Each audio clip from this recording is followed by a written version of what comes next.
Good morning, Bucknutters. Welcome to the Bucknuts Morning 5 here on Wednesday, September 16th, 2020.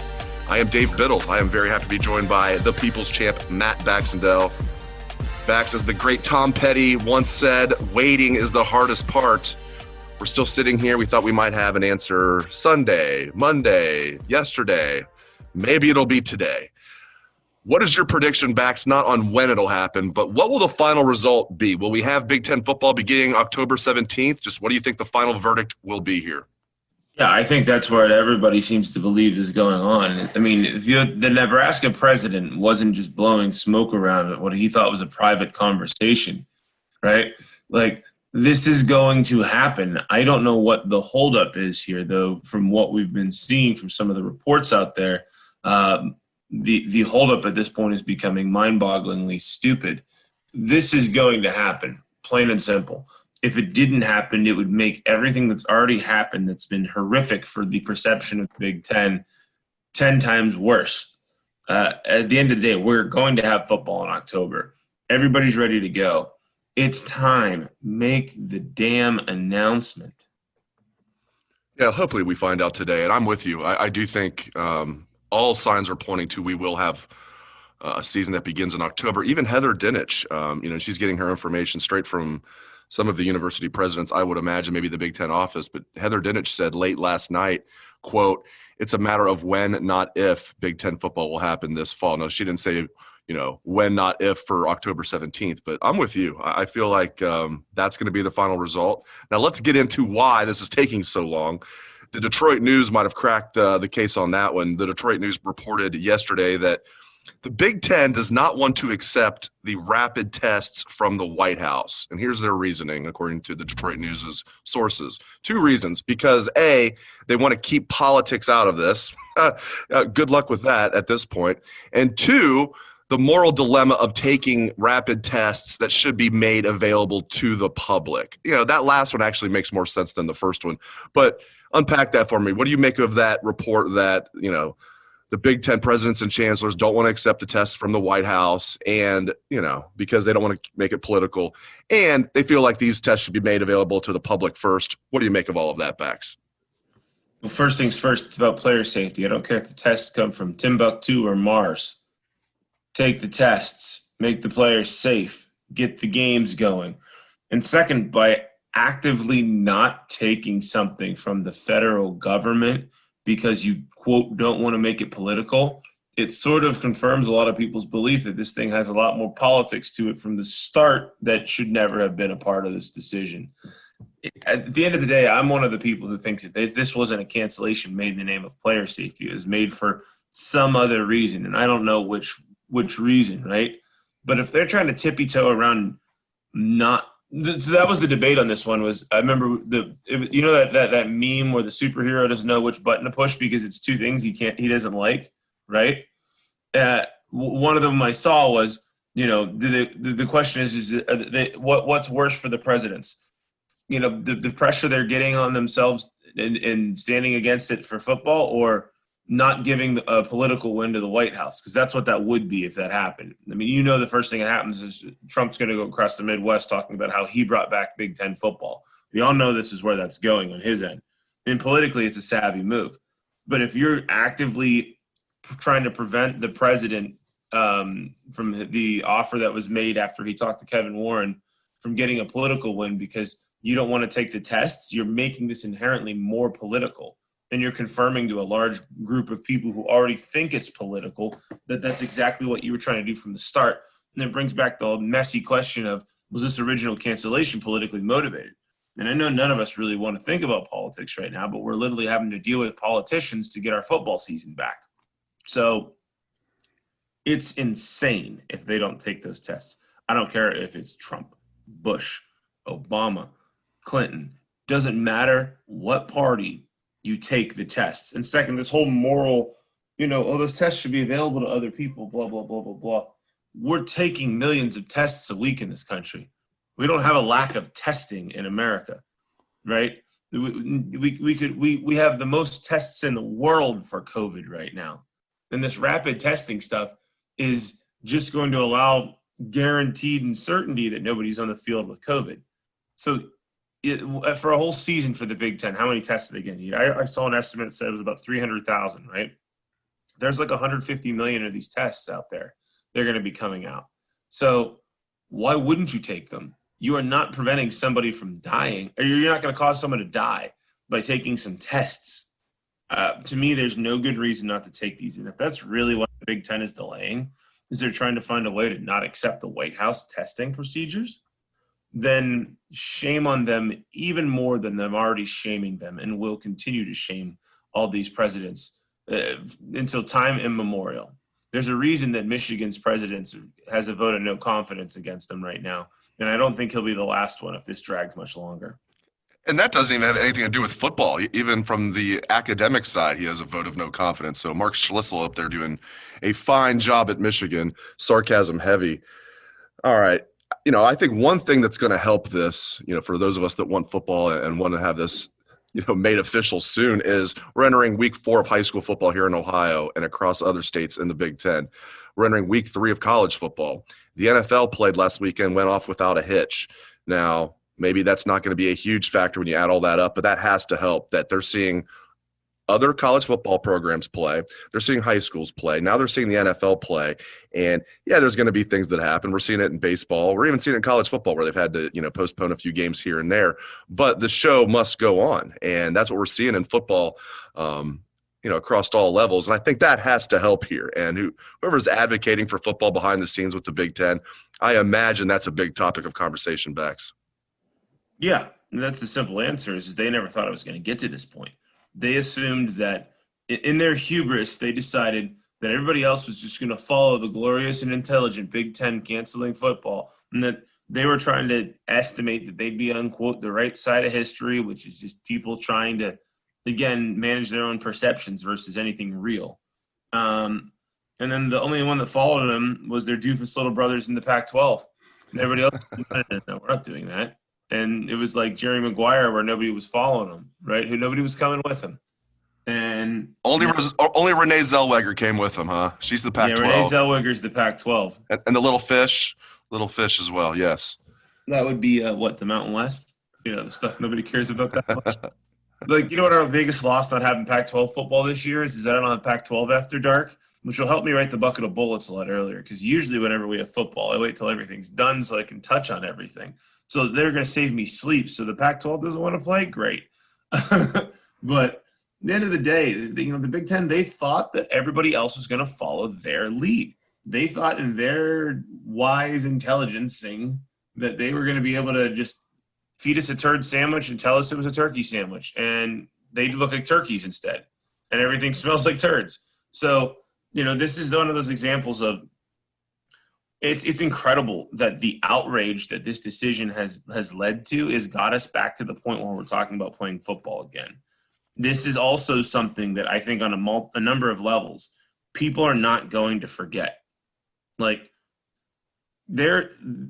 Kevin Warren does not have a path forward as a viable Big Ten commissioner in front of any fans ever. You think Gary Bettman gets booed badly every year whenever he awards the Stanley Cup? It's almost like a joking, tongue-in-cheek tradition now.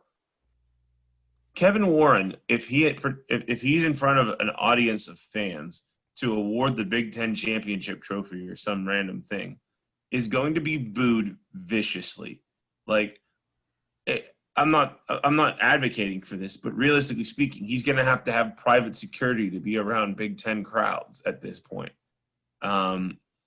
This is just such a gigantic mistake by the Big Ten. And they're only trying to make this worse by dragging this out.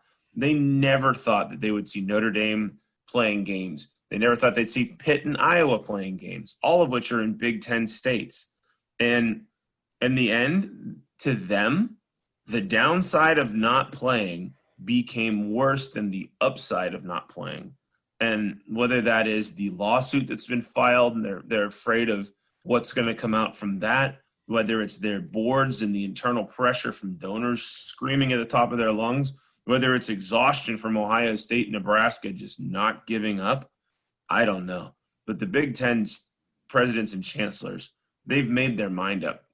It's just finalizing this decision and announcing it And there's more than a little part of me that thinks they were going to announce it yesterday, but they decided they didn't want the leak from the Nebraska president to be the way the story broke. I mean, they're hard-headed and stubborn enough and control freaks enough that I could see that legitimately being the reason they didn't want to announce it yesterday. October 17th is 4 weeks from this Saturday. To say time is running out would be a vast understatement. They need to do this quickly. We talked about our prediction of what will happen. We think there will be football. We think it will start on October 17th in the Big Ten, but they need to do it soon. So I am with you. I think we're going to hear a decision today. Now, I feel like I'm setting the listeners up for disappointment because we've been waiting around Tom Petty for a long time for this decision. Like I said, seriously, people are waiting around thinking we were going to find out Sunday, and then that leaked into Monday, and here we are on Wednesday. But I do feel like we're going to find out today, maybe tomorrow at the latest. But today feels like the day, Bax. You know what? You were told by people a couple weeks ago that all the parents at Ohio State very clearly expected an answer. Not last Friday, but the Friday before, right? That didn't happen. And then we were told, oh, it's going to be Saturday, right? They're just making some final decisions. And then that didn't happen. And then this whole past week we've been told it's there, and it hasn't happened. It's Lucy pulling the football back from Charlie Brown every time he tries to kick the damn thing. So yeah, I realistically speaking think it should be today, but I also realistically have been thinking that it's going to be the last 10 days. Like everybody on Twitter's kind of just posting memes of people standing around bored and refreshing computers because we're all just waiting for the announcement to finally drop. It's a foregone conclusion at this point. I just don't know why they're delaying as much as they are. They're clearly trying to control the narrative like they've been trying to control everything from the start. They're a bunch of control freaks is the bottom line. I think we're going to get it today because they have to give it to us soon enough to meet that October 17th day. And Ohio State and Nebraska are going to turn the heat back up on them heavily if there is not an announcement soon. You started to see Ohio State starting to lose a couple guys to opting out. Well, today was the day that Shaun Wade said he was the earliest he would consider signing with an agent, right? Like Shaun Wade's announcement to me in some ways was a, hey, get your act together or I'm leaving sort of deal to the Big Ten. And if the Big Ten's going to let us play football this year, they might as well let Ohio State try to win a national championship with a loaded roster. I think Shaun Wade's still in the equation of being on the field. But these are the sort of things that are going to cause Ohio State behind the scenes to be losing their damn minds at the Big Ten to make this decision official. So I don't really know when we're going to get it. I hope it's today. But at this point, who knows? Because if they say that we're starting October 17th, you have some schools that think we can do it in 2 weeks. You know what I mean? So they may to themselves not feel pressured. I hope that there is some – I hope somebody else needs to file another lawsuit to get this decision out today. You know what I mean? Because that's the only thing that's really forced the Big Ten down this path. And I hope it's today.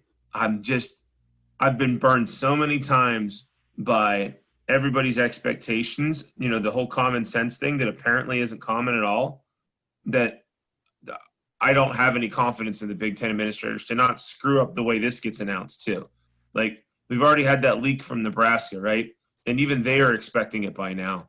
So something dumb is going to happen before this comes back. I don't know what it's going to be. Maybe they're fighting over whether you have to wear a mask while playing football, which would be really stupid. I couldn't even fathom what they're doing at this point. But something else idiotic is going to happen before they officially announce it. Or they're going to try to put some sort of preconditions on it that everybody's going to have to fight off.